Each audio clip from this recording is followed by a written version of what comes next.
Welcome to Goat Island. I'm your host, the Big Ka Huzzi, and this is your weekly sports. And let's get the team sports out of the way so we can get to the real focus of the week.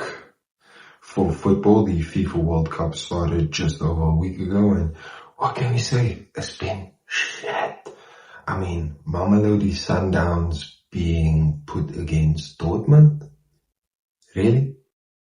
Honestly, we don't know the point of this shit right now. But hopefully in the next week, things will start shaping up better for this super unnecessary tournament. By the way, can you tell that that Liverpool isn't in the tournament? Yeah, it's hard being the best. Over in rugby, the Blue Bulls proved recently that even though they can make it to the URC finals, that the Stormers are the GOATs when it matters, as the Bulls lost 32-7 in the finals, and the Stormers have been the only South African team to take home the gold in this new URC era. Down south, the Auckland Blues unfortunately got knocked out in the semi-finals of the Super Rugby League by the Crusaders 21-14. And in the NRL, the Brisbane Broncos faced the Cronulla Sutherland Sharks this past weekend. And the Broncos actually won 34-28, but still, the Broncos are visiting the win column regularly again. Before we wrap up team sports, let's not forget, Man United is a terrible team. This last season, they lost more than 47% of their games, and know that 52 point something percent of games remaining were not all wins. Their win percentage was a lovely 29%, and that's us rounding up. Let's get to the real star of the show. That means we're about to get to combat sports. In the world of boxing, what a surprise, still nothing meaningful has happened this past week. Though in the previous week, we failed to mention it, but Cambosos lost to Hitchens in the 8th round by knockout. Guess we got that one wrong. This week is both the Deontay Wilder and Jake Paul fight. So as long as we got our picks right for these two, then we've still got a W month for boxing. And of course, Terence Crawford and Canelo Alvarez had their first press conference, which was as expected. I mean, it's not a UFC presser, but at least we have this amazing boxing match to look forward to on Netflix in September. Over in the UFC, now the past 2 weeks have been interesting to say the least. We went 0-2 with the UFC fight night where Usman defeated Buckley by decision and Thug Rose defeated Maverick by decision. And this past weekend, of course, was UFC Baku with the co-main event of Fiziev and Ignacio and the main event of Khalil Roundtree Jr. facing Jamal Hill. And for both of these fights, we got the winners spot on.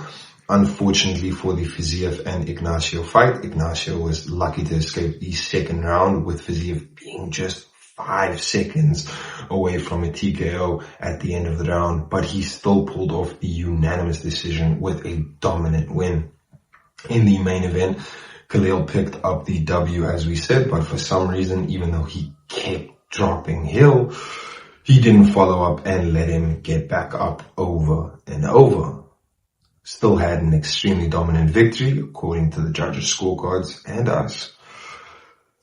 And you see, last week was 0-2. This week, 2-2. Things must balance, man. And of course, John Jones retired. Yeah, that happened. Sorry, Tom. Now, all that's left for MMA this week is to make our picks for the massive UFC 317 card. I mean, it is International Fight Week after all. The main card starts off with Peyton Tavolt taking on Felipe Lima in bantamweight action, and we're going with Lima on this one. Both fighters have only one loss on their record, but Peyton's was his last fight and Lima's only loss was a decade ago. Now, there's an interesting lightweight bout with Renato Moicano facing Beneil Dariush in the fight that should have happened if Arman didn't injure himself out of Islam's last title defense. And for this one, we're picking Dariush to win. He needs it more, and to be fair, back-to-back losses and being ready for Moicano in January. Now Moicano's got choked out in the first round against Islam. Nah, Beneil's getting his get back. Then the next fight is Joshua Van against Brandon Royval down at flyweight, and we're predicting that Josh Van is taking this one because, bro, it's the dude's 6th fight in 12 months, which is crazy. The first one, he lost back in July of last year, and since then he's been on a 4-fight tear, and make no mistake, he's going to extend that streak this weekend. In the co-main event, it's Alexandre Pantoja taking on Kai Kara France for his next title defense of the UFC Flyweight Championship bout. And look, we love Kai, but unfortunately, we're picking the champ to win this one. The records don't compare, to be fair, and Alexandre has just gotten better and better. It's going to be Pantoja inside 2 rounds by submission and still. And the moment we've all been waiting for, the main event for the vacant 155-pound title, the lightweight bout. It's Ilia El Matador Topuria versus Charles do Bronx Oliveira. And I'm sorry to all the old school MMA fans, but we're going with Ilia all the way. The legend killer, they may as well call him the RKO, the way he's taking out your favorite fighters like a 2009 Randy Orton. I'm sorry, but Oliveira has proven that when it matters, he can't cut it. We love him, but it's Topuria time. And unfortunately, we want Islam versus Ilia. And for that to happen, that means Oliveira has to be added to Topuria's Infinity Gauntlet of Legends. He already took out Volk and Max. Next is Charles. We're calling for win by TKO inside of 2 rounds from El Matador and new. Let's break kayfabe and talk about wrestling, brother. And no, it's not fake. The weekly rating for WWE is a 8.5 out of 10 this time, because for fuck's sake, we got John Cena dropping a pipe bomb on CM Punk. What even? We got Jey Uso headed to the semifinals of the King of the Ring tournament shortly. And I mean, overall, just a great week for wrestling. Now, this weekend is, of course, the last big date this month, with Night of Champions taking place in Saudi. And finally, we've got a better look at the card, which means it's time to give our predictions.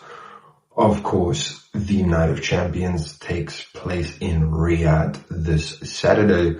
We've already called for John Cena to beat CM Punk to retain the undisputed WWE title, with potential interference from Seth and company. And still, and there are 4 other matches to call. First off, for the United States Championship, with Jacob Fatu taking on his cousin Solo Sikoa, we're riding with the Samoan Werewolf because he's all gas, no breaks with it. Yada I mean, and still. Next up is the Intercontinental title match, with Dirty Dom defending his championship against AJ Styles. And even though we can see Dom retaining, and we're all here for it, he can't climb any higher if he's attached to a mid-card title. And a singles title run for the Phenomenal One would get him more TV time and back in the spotlight. So we're predicting the upset, with AJ Styles winning the title due to interference from Dom's friend Finn Balor. And new. And the last 2 matches are the King and Queen of the Ring finals, which as of right now is not complete. For the Queen of the Ring finals, it's the Empress of Tomorrow, Asuka, taking on either Roxanne Perez or Jade Cargill. And honestly, I don't see Roxanne advancing, which means Asuka versus Jade. And yes, Asuka's been out, so has Jade.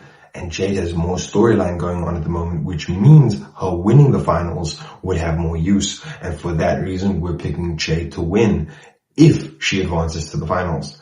If not, then we've got Asuka winning.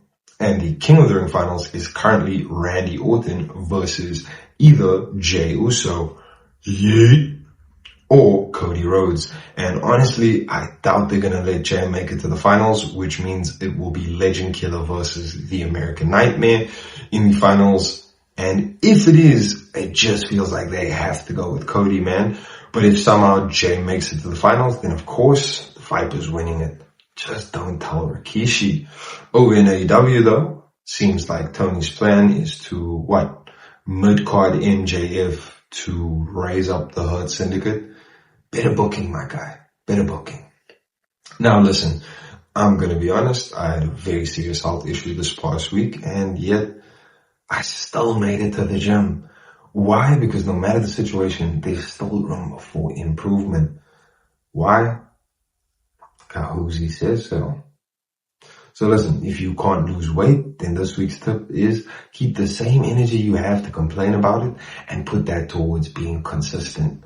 Everyone wants to look good, but no one wants to wake up early and put the work in.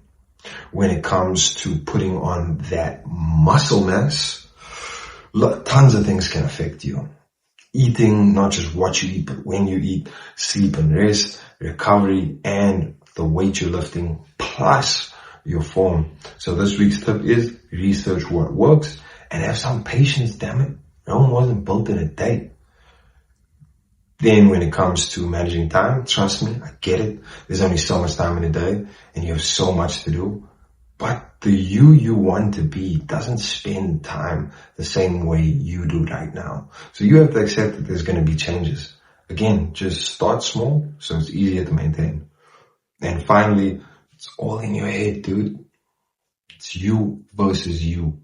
Learn to cut out all the other shit, because the other shit isn't going to help you win, and the other shit doesn't care when you lose. Focus on yourself, get that mindset right, and nothing can stop you. That's a wrap for this week's Sports Drop, and you should probably, like and subscribe. And if you have any thoughts, drop a comment. And from Goat Island, this is the Big Ka Huzzi. We'll check you again.